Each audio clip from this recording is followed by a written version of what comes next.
Hello everybody, Shinjo here, welcome back to Let's Talk Anime, episode 70. It has been another long break since I recorded the last one, but I got 3 requests, so let's begin. The first thing up on the list is Gurren Lagann. So this is one that I hear a lot of people talking about, saying that it's a really good anime and talking its praises, to the same vein of shows like Cowboy Bebop. And well, from the 3 episodes that I did watch, what did I think about it? Well, first, I really like the art and the character designs. They're both really unique. If I would just see a character from this show without any context, I would know where it's from. Or at least I'd be able to guess a studio or something like that. And even the concept is really interesting. It seemed a bit similar to shows like Promised Neverland, where there's this outside world that you're not supposed to know about. But obviously this came out before Promised Neverland as far as anime go. But overall, from the 3 episodes that I watched, Simon is really cool as a character. And Kamina... Let's move over to the cons. Not to say that Kamina is a terrible character, but Kamina constantly saying about, this is a job for a man, and this is what a man would do. That sort of running gag, or whatever you would even call it, does not age well, and it does get old really quickly. Like, yes, I get it. We're all real manly men here. It just feels a bit overdone in my opinion. And well, let's just say that the only real thing that I knew about this show before going into it was Yoko and her design. And if you know anime fans, that is certainly not a good thing. I guess at the end of the day, what I'm trying to get across with this show is that it really screams early 2000 anime. And if it's a show that you watched back in the day, you probably have more fond memories from it. But for me watching it in the future, in my opinion, it doesn't age well. It may be because I didn't grow up with it, but it just is alright. If I watch through the whole thing, it might be a really big payoff.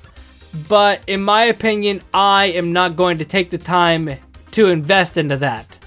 Maybe if I get more time and decide to binge through more episodes, I might be more interested. But just those minor nitpicks with Kamina and Yoko, especially with the fact that she's only 14, makes me less inclined to watch more of it. But let's go on to something more positive. Let's talk about the Pokemon Scarlet and Violet DLC. Is this the right script? Alright, I'll get this out of the way. I already discussed the first DLC, the Teal Mask, earlier, so my plan was to discuss the Indigo Disc here, but then the Mochi Mayhem came out as well. So I'm just grouping it all together because Mochi Mayhem is not that long at all. So let's get this out of the way. Game Freak DLC, people just don't like Pokemon games anymore. I know that a lot of it is legitimately good reasons, but it just gets to the point where I'm tired of hearing about it, so this is going to be my only mention about it. Although what I will say is that it seems like Game Freak is kind of torn between making challenging games and easy games, because especially with the way the EXP share works, it's easy to get EXP, but even with the Kirin fight, all the other Elite Four, the Terapagos battle, there are legitimately threatening battles in the DLC. But it just feels like it's so out of place considering a lot of people consider everything else in the game to be super easy. But that's the only part I'm going to mention about Game Freak struggling with these games, so let's move on to something else. First of all, I like the cap off to end Kirin's story. I still don't like how we're partly responsible for it playing the game, because we could have told Kirin the truth, but I already discussed that in the Teal Mask. I do like the new characters introduced. I mainly mean the Elite Four because they're the only real new characters introduced unless you count the Pokemon.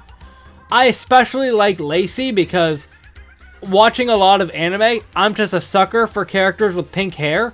To give context, I love Nadeshiko from Laid Back Camp. Chica from Love is War, really love her as well. So it was only inevitable that I'd like her, especially with the ties that she has back to Clay. And as wacky as it is, I actually enjoyed the Mochi Mayhem DLC. Like they did with Ogerpon, it gives Petrarunt an actual story, unlike a lot of other mythicals that you just get through distribution. Is it super wacky and may not really fit in with the game? Sure, but Pokemon can be wacky as well.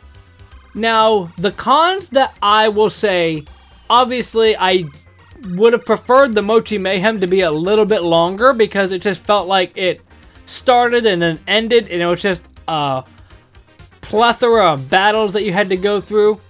But with the Indigo Disc DLC, I think everything works really well, except for the Terapagos story. I love Terapagos, it's a really cool design, but it just feels like it comes out of nowhere, especially when you consider all the rest of the Indigo Disc is battling the Elite Four. But there really isn't much more negative I can say about this. I could go into details on the Pokemon that they decided to bring back, but I already discussed that with the Teal Mask, so I feel like I'd be just repeating what I talked about before. So instead, I'm going to cap this off with a nice, relaxing time with this last topic, Pokemon Concierge. I initially wasn't even planning on watching this because I saw that it was going to be coming out. I believe it was revealed at Pokemon Day last year, and I wasn't even considering watching this because I didn't think it would be something that I would enjoy. I didn't know anything about it, and at the time, there wasn't any news about when it was going to come out. But then Joey, the anime man, made a video on one of his channels discussing this, and I decided to give it a shot. And it was only 4 episodes, with each one being less than 20 minutes, so it was really easy to get through. So what I'll say about it, going into the pros first. Haru being an adult protagonist is really cool, especially watching normal Pokemon where you're following the adventures of Ash, a perpetual 10-year-old, or now Liko and Roy, 10-year-olds that are probably not going to age as well. It's really nice to watch an adult, especially with the first scenes showing that Haru is basically falling on hard times and she's had a rough week or however long it was. It's just nice to watch Haru take it easy and relax at the Pokemon Resort. Not to mention, it looks really good. I wouldn't say that outside of typical anime that I would prefer to watch stuff that's stop motion, claymation, stuff that's outside of the normal realm of what you'd normally watch with shows. But this looks really good. I love the textures with a lot of the Pokemon, especially Psyduck. I love one scene where Haru and Psyduck are riding on a bike and it just shows his little hairs flapping in the wind. That just is a really nice touch. And while this may not be the best way to explain this plot, it looks like a fan story or a fan fiction of some kind that I may come up with, or anybody might come up with. I know fan fiction may have a little bit of a negative connotation, but what I'm meaning is that you go to this resort and there's Pokemon everywhere that you can hang out with. That just sounds like a Pokemon fan's dream come to life. And that's exactly what Joey talked about in his video, where it's just, if you've been around Pokemon since the early days, then watching something like this is just really beautiful and really gets you engrossed in the Pokemon world outside of typical battling. Not to mention, it gave me a newfound respect for Psyduck, especially when Haru is talking about a yellow Pokemon and she's about ready to say Pikachu and she corrects herself to say Psyduck. Moments like that are just really cute, and even the humor makes me laugh at some points. Now, unfortunately, I can't go through this positive, upbeat feeling without bringing up some of the cons. First con, like I mentioned with the Mochi Mayhem DLC, there isn't really much. There's only 4 episodes, and at the moment, no sign of a season 2 or more episodes in general. I feel like this could be a show that would really go on forever. Not to the same vein as a show like One Piece where it has a big overarching plot, but just a small little slice of life where you get a handful of episodes at one point and you just sit back and enjoy. The other thing that I didn't really like as much is that nothing really gets accomplished. Obviously, Haru gets to work at the Pokemon Resort and learn about it, but there isn't really much development happening. Not that I had expectations for any sort of development happening, but it just kind of felt like everything just kind of stayed the same. If Haru would have had a realization where, just saying for example, times might be hard, but as long as I smile, things will be okay. Just some sort of moral like that where Haru reflects back on the rough time that she had and realize a moral from it. That would have been a nice little cherry to top it off in my opinion, but it's fine either way. I would obviously love to watch more of this, especially since it's a Pokemon series that gives screen time to Psyduck rather than Pikachu. But those are all my topics for this episode of Let's Talk Anime. If you enjoyed, hit that like button down below. If you have any other suggestions for topics that I can discuss here, leave them down below, and I'll see you next time. Momentai!